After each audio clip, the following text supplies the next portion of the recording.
Bonjour à tous. Donc, on va parler de chirurgie ambulatoire, de parcours ambulatoire en fait, de patients qui ne restent pas hospitalisés à l'hôpital.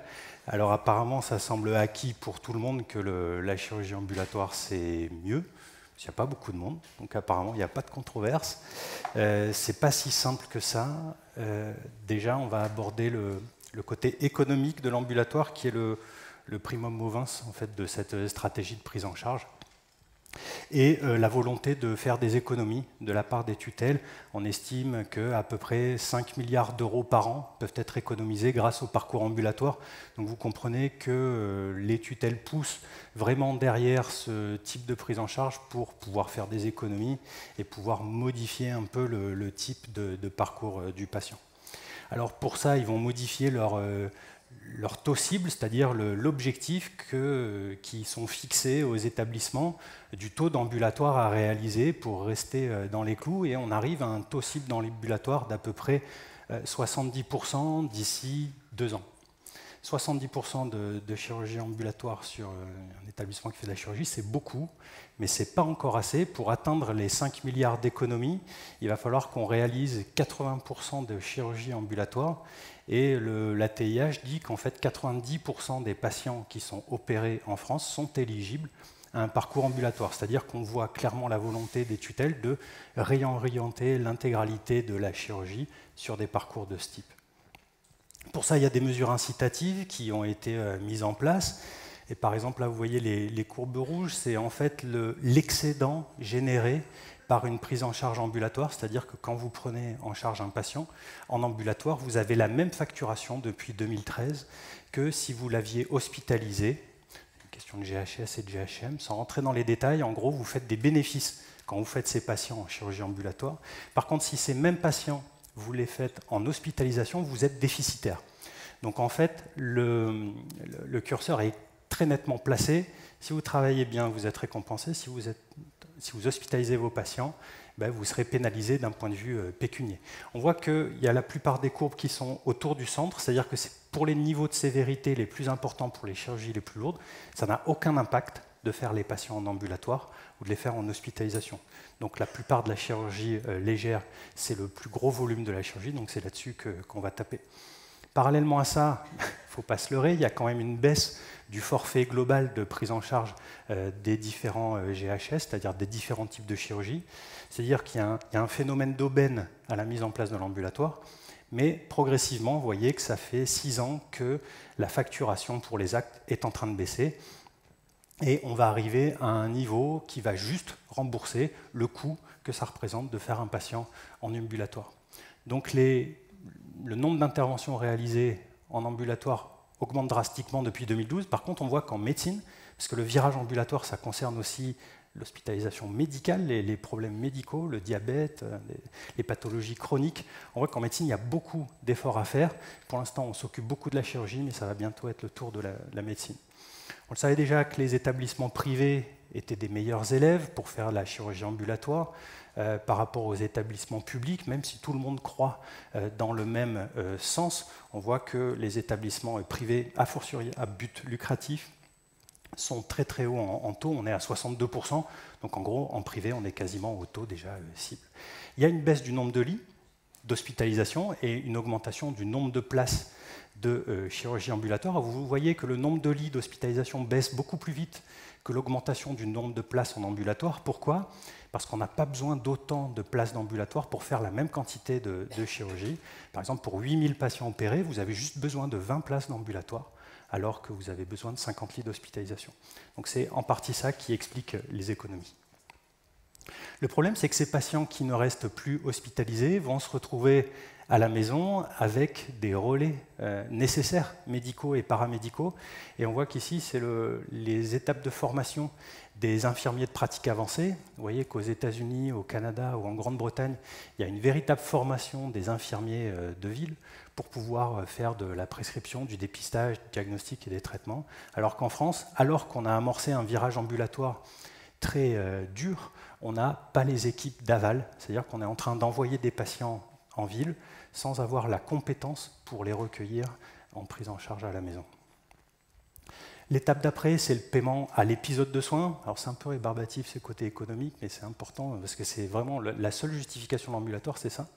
Le paiement à l'épisode de soins, c'est quoi? C'est plutôt que vous facturez une prothèse de genou, on va vous dire, voilà, pour la prothèse de genou, vous avez telle enveloppe. Si le patient ne se complique pas, tant mieux. Si le patient se complique, c'est gratuit. C'est-à-dire que vous allez devoir reposer une nouvelle prothèse de hanche, traiter l'infection, hospitaliser le patient. À titre gracieux, ils ont essayé ça aux États-Unis, ça a fait un flop, c'est très compliqué à organiser, la Californie était centre pilote pour mettre ça en place, ça a été un fiasco et nous on commence à l'envisager en France, on n'y est pas encore, on a un gros problème d'informatisation. Ce paiement à l'épisode de soins, ça a été étudié, il y a une méta-analyse qui est sortie récemment, qui montre qu'en fait si d'un point de vue des process c'est fondé, d'un point de vue de l'outcome, ça veut dire d'un point de vue de la qualité médicale, il n'y a complètement aucune différence et c'est logique en fait. Et il y a un effet pervers d'un point de vue de la facturation, c'est qu'on risque de sélectionner en privé les patients qui sont moins à risque de se compliquer et à laisser au public les patients les plus à risque de se compliquer. Donc on voit clairement l'intérêt qu'ont les tutelles à pousser l'ambulatoire. Maintenant, est-ce que d'un point de vue médical, et c'est peut-être la seule chose qui nous intéresse aujourd'hui, est-ce que l'ambulatoire c'est vraiment mieux? Est-ce que c'est vraiment mieux de faire sortir un patient à la maison après sa chirurgie? De prime abord, on serait tenté de dire oui. Le problème, c'est que c'est pas si sûr. En fait, l'ambulatoire à lui seul n'améliore pas la satisfaction, ça on le sait. C'est-à-dire que pour que le patient soit satisfait, il faut que toutes les conditions soient réunies dans la qualité de sa prise en charge. Et à ce moment-là, on pourra se dire que la qualité de la prise en charge est améliorée puisque le patient est à la maison. Mais il faut que toute chose soit égale par ailleurs, ce qui n'est pas du tout gagné en fait. C'est pas gagné parce que les patients ont des attentes qui sont différentes des attentes chirurgicales et des attentes médicales. C'est-à-dire que si on considère les attentes du patient, le but, ce n'est pas forcément le range of motion du genou. C'est-à-dire ce n'est pas la flexion du genou ou la quantité de marche, ça va être la douleur. Quand on demande au patient quel est son intérêt à se faire opérer d'une prothèse totale de hanche, vous voyez que le premier motif d'intervention pour les patients, c'est le soulagement. C'est-à-dire que les patients souhaitent juste être soulagés quand ils vont être opérés de la hanche. Alors que les chirurgiens vont chercher un périmètre de marche. Ils vont rechercher une fonction du mouvement. Et le patient, ce n'est pas vraiment ça qu'il souhaite. Donc le patient va avoir peur de la prise en charge ambulatoire parce qu'il n'est pas sûr qu'on ait bien compris ses attentes. C'est un peu comme tout à l'heure Camille, ce qu'elle nous témoignait en réanimation, c'est-à-dire qu'on n'a pas toujours la même vision des choses selon qu'on est le patient ou selon qu'on est le soignant. C'est très difficile de faire preuve d'empathie en réa, mais aussi au bloc opératoire et pour les chirurgies. Donc les patients ne sont pas pour la chirurgie, ils ont peur de la chirurgie, et plus de la moitié des patients ne souhaitent pas de parcours ambulatoire en fait. Ils ont peut-être raison, parce que pour les faire sortir en ambulatoire, on a commencé à faire dévier les stratégies analgésiques, qui étaient une prise en charge performante à type de cathé périnerveux ou de prise en charge vraiment étroite au lit du malade, pour des techniques faciles à mettre en œuvre dans un parcours de soins rapide et qui ne nécessitent pas de surveillance post-opératoire, c'est-à-dire qui ne nécessitent pas que le patient revienne ou qu'on continue de le voir une fois qu'il est à domicile. Ça, c'est quoi? C'est la grande mode qu'il y a eu de l'infiltration articulaire, qu'on a vu dans l'épaule, qu'on a vu dans le genou, qu'on a vu dans la hanche, qu'on a vu dans les parois en chirurgie digestive.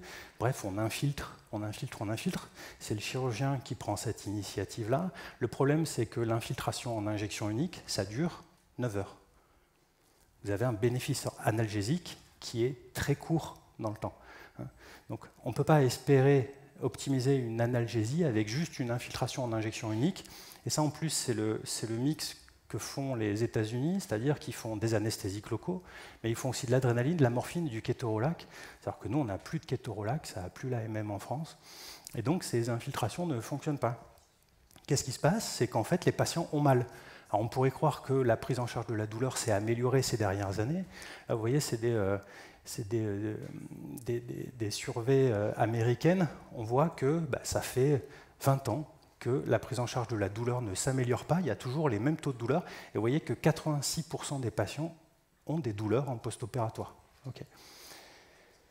On évalue mal ces douleurs. On évalue mal ces douleurs. Par exemple, étude en France, un peu plus proche de chez nous, on voit que les 2/3 des prises en charge chirurgicales n'ont même pas d'évaluation de la douleur en salle de réveil. Ça veut dire que 2 fois sur 3, personne ne se préoccupe de savoir si le patient a mal juste après sa chirurgie, quand il est en salle de réveil. Imaginez la suite. C'est-à-dire si on ne s'en préoccupe même pas alors qu'il vient juste de se réveiller, imaginez à J1, J2, J3, J4, on est proche de 0. On s'intéresse aussi mal à la douleur, c'est-à-dire quand on évalue la douleur, on va évaluer la douleur de repos. Dans la plupart des études qui comparent infiltration avec anesthésie loco-régionale, morphine, etc., vous verrez que c'est la douleur de repos. Alors qu'en fait, quand le patient est ambulatoire, c'est la douleur à la marche qui compte, c'est la douleur au mouvement. Et cette douleur, elle est parfois 3 fois supérieure à la douleur de repos. C'est-à-dire que quand on vous vend une non-infériorité de certaines techniques analgésiques faciles avec une EN à 4, imaginez quand le patient bouge, cette EN, elle n'est plus du tout à 4, on va être à 7, 8, 9, surtout en chirurgie orthopédique, mais aussi en chirurgie digestive quand un patient va tousser ou en chirurgie thoracique. Au final, on aboutit à quoi? La douleur est la deuxième cause de plainte aux États-Unis en chirurgie ambulatoire. C'est-à-dire qu'après les bris dentaires, les anesthésistes sont mis en cause et condamnés pour une mauvaise prise en charge de la douleur. Alors vous allez me dire, oui, les États-Unis, c'est une chose, les patients se plaignent beaucoup, on sait qu'ils sont très procéduriers, mais en France, on est à l'abri. En fait, il y a un rapport de Branché, je ne sais pas si vous connaissez Branché, ceux qui ont déjà commencé à faire des remplats. Branché, c'est une société d'assurance, de responsabilité civile professionnelle. Eh bien, en fait, il y a 3 fois plus de plaintes en France qu'aux États-Unis. Pourquoi? Parce que les comités de conciliation sont gratuits. Et donc, le taux de plainte est 3 fois supérieur aux États-Unis. Et sur ces taux de plainte 3 fois supérieurs aux États-Unis, il y a quand même 30% de condamnation. Donc, ce n'est pas du tout une fiction. Là, vous êtes peut-être à l'abri à l'hôpital en tant qu'interne, mais quand vous serez en privé ou installé ou même à l'hôpital, vous allez avoir des procès. Et on va avoir de plus en plus de procès pour mauvaise prise en charge de la douleur, parce que je pense qu'on ne fait pas bien à ce moment. Pourquoi on ne fait pas bien? Parce qu'on envoie le patient à la maison, et le patient se retrouve seul, avec beaucoup de médicaments, avec une ordonnance qu'il n'est pas toujours capable de déchiffrer. Quand est-ce que je prends le palier 2? Quand est-ce que je prends l'oxynorme? Est-ce qu'il faut que je prenne systématiquement mes anti-inflammatoires? Ma voisine m'a dit que les anti-inflammatoires c'était mauvais pour l'estomac, je ne les ai pas pris. Le Doliprane, est-ce qu'il faut vraiment que je le prenne? Je crois que c'était pour la fièvre. Bref, vous n'êtes pas là. Vous n'êtes pas là pour relayer l'information et pour dire aux patients que c'est important qu'ils prennent ces médicaments. On aboutit à quoi? On aboutit à des patients désœuvrés qui vont prendre beaucoup de palier 3, parce que d'une part, il y a le phénomène de levée de bloc, et puis il y a tout simplement une douleur qui n'est pas suivie par un médecin qui va pouvoir recaler les paliers. Et donc là, c'est la consommation d'opiacés en Europe ces 15 dernières années. Rapport OMS, vous voyez que la courbe explose à partir des années 2000, parce qu'en fait, on a une explosion de consommation de morphine. On a retiré la méthadone, on a retiré les substituts, c'est juste la morphine prescrite orale. Alors vous allez me dire, oui, c'est l'Europe, la France, on est quand même meilleur. Pas du tout. Regardez le taux d'hospitalisation pour des surdosages en opiacés depuis les 20 dernières années. Vous voyez que les opioïdes prescrits, c'est la courbe bleue, une explosion du taux d'hospitalisation pour des surdosages en opiacés, et donc aussi une explosion, c'est-à-dire qu'on a presque multiplié par 3 le nombre de décès pour des surdosages aux opiacés prescrits pour de l'analgésie. C'est-à-dire que les patients meurent de trop souffrir, en fait. Ils deviennent toxicomanes. Pourtant, à la base de la prise en charge ambulatoire, à la base de la fast-track surgery, c'était Kellett, fin des années 90. C'est lui qui a un peu poussé ça, en tout cas qui l'a rendu populaire. C'est un chirurgien digestif qui s'est fait une réputation sur une technique anesthésique qui est la péridurale. C'est-à-dire que la plupart de la prise en charge de Kellett reposait sur l'analgésie péridurale, et donc l'épargne morphinique. Vu que les patients reprenaient un transit, n'avaient plus de nausées, ils pouvaient manger plus vite, donc ils n'avaient plus besoin de sonde gastrique, donc ils pouvaient se lever, et tout allait à l'avenant. On a oublié tout ça, et aujourd'hui on essaye de nous faire croire qu'on peut arrêter de mettre ces péridurales, on peut arrêter de mettre ces cathéters périnerveux, faire sortir les patients à la maison, et que tout va mieux parce qu'on fait de la chirurgie mini-invasive. Sauf qu'en fait, la chirurgie mini-invasive est aussi douloureuse que la chirurgie normale. C'est démontré en chirurgie thoracique, c'est démontré en chirurgie digestive. Et en chirurgie orthopédique, ce n'est pas le fait de faire une hanche par voie antérieure qui fait que ça fait pas mal. Alors l'ambulatoire, c'est la vie, on va nous opposer à ces arguments, le fait que, oui, mais tu comprends, ce qui compte vraiment pour le patient, c'est de repartir chez lui, c'est de marcher, et c'est pour ça qu'on fait ces petits sacrifices au niveau de la douleur. Alors déjà, la douleur et la fonction, la douleur et la reprise d'une vie normale sont étroitement liées. Les patients qui sont les plus anxieux vis-à-vis de la douleur, les patients qui ont une vision catastrophiste de la douleur, vont avoir une récupération fonctionnelle qui sera systématiquement moins bonne que les patients qui ne sont pas inquiets vis-à-vis de leur douleur. Déjà, il y a une question de profil de patient. Ensuite, on sait que les éléments de douleur vont avoir un impact fonctionnel et un impact sur la satisfaction. Ici, c'est une analyse multivariée sur les datas d'Angleterre, sur toutes les chirurgies qui ont été pratiquées, qui montrent qu'en fait, les scores fonctionnels ont moins d'impact que les scores de douleur sur la qualité de vie du patient et sur sa satisfaction. C'est-à-dire que déjà, on commence à avoir une petite idée de ce qui compte. Après, on va dire, oui, mais on fait de la kiné intensive, et donc le patient, il rebouge plus, et puis la petite mamie, elle va pouvoir aller faire ses courses, et c'est bien, c'est ce qu'on souhaite, c'est l'objectif. Alors oui, ça marche. Par exemple, en chirurgie du genou, tant que vous mobilisez le genou du patient, vous allez avoir un range of motion, c'est-à-dire un degré de flexion du genou qui va être plus important.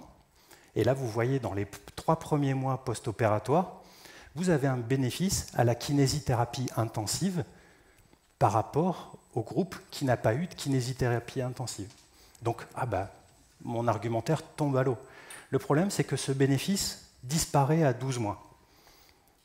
C'est-à-dire que quand on fait tout ce parcours de réhabilitation améliorée, qu'on cherche à pousser les patients vers la sortie en se disant que ça va les améliorer et que même si c'est au prix d'une douleur importante dans les 3 premiers jours, je vais quand même le faire sortir à la maison parce que le bénéfice attendu est tellement énorme que ça vaut le coup, mais au bout d'1 an, ce bénéfice disparaît. Et même, on va aller plus loin, au bout de tout de suite, si vous vous intéressez à autre chose que le degré de flexion, c'est-à-dire si vous vous intéressez à la marche, quand on regarde la marche, il n'y a aucun bénéfice à la kinésithérapie intensive dans la chirurgie de prothèse du genou. Et dans la hanche, c'est pareil, même c'est déremboursé. Aujourd'hui, dans la hanche, la prise en charge en SSR dans la chirurgie de la hanche est déremboursée tellement ça ne marche pas. Et à 1 an, n'en parlons même pas. Alors sur la qualité de vie, c'est pareil, ça n'a aucun impact. Ça n'a aucun impact. Par contre, laisser les patients souffrir, ça a un impact important. Vous avez une corrélation linéaire entre le niveau de douleur et le niveau de fatigue. Le niveau de fatigue, c'est le Brief Fatigue Inventory. En gros, les patients qui sont fatigués par leur chirurgie, mais un patient qui a mal, c'est un patient qui est fatigué. Donc c'est un patient qui ne va pas bouger.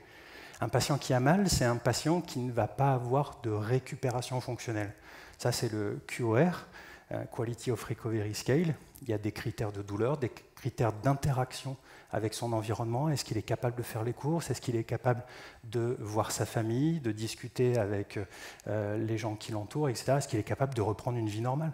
Mais un patient qui a mal ne sera pas capable de faire ça. Vous avez une corrélation linéaire entre la douleur et la qualité de la récupération. Alors, quand on fait un parcours de réhabilitation, il n'y a pas que le fait de faire sortir le patient à domicile qui est important et qui est ciblé, il y a aussi la façon dont on le prend en charge pendant son hospitalisation, pendant sa chirurgie. Effectivement, parce qu'on a toujours en tête l'idée qu'il va devoir sortir et qu'il faut qu'on fasse un peu mieux qu'ailleurs. Ouais, ça, c'est une étude avant-après sur la consommation périopératoire de morphine pendant avant la mise en place d'un programme de réhabilitation amélioré et après la mise en place d'un programme de réhabilitation amélioré. Vous voyez qu'en fait, il y a une diminution de la consommation de morphine périopératoire, c'est-à-dire qu'on fait moins de morphine en péri-op, on fait moins de morphine en post-op, parce qu'on sait tous que la morphine, ça va un peu à l'encontre de la réhabilitation. Oui, mais que se passe-t-il quand le patient sort? Ça, c'est les prescriptions de sortie. Vous voyez que ça ne change rien. Et même, ça a tendance à augmenter, parce qu'en fait, quand vous faites sortir le patient, vous n'avez qu'une crainte, c'est qu'il se remette de nouveau à avoir mal.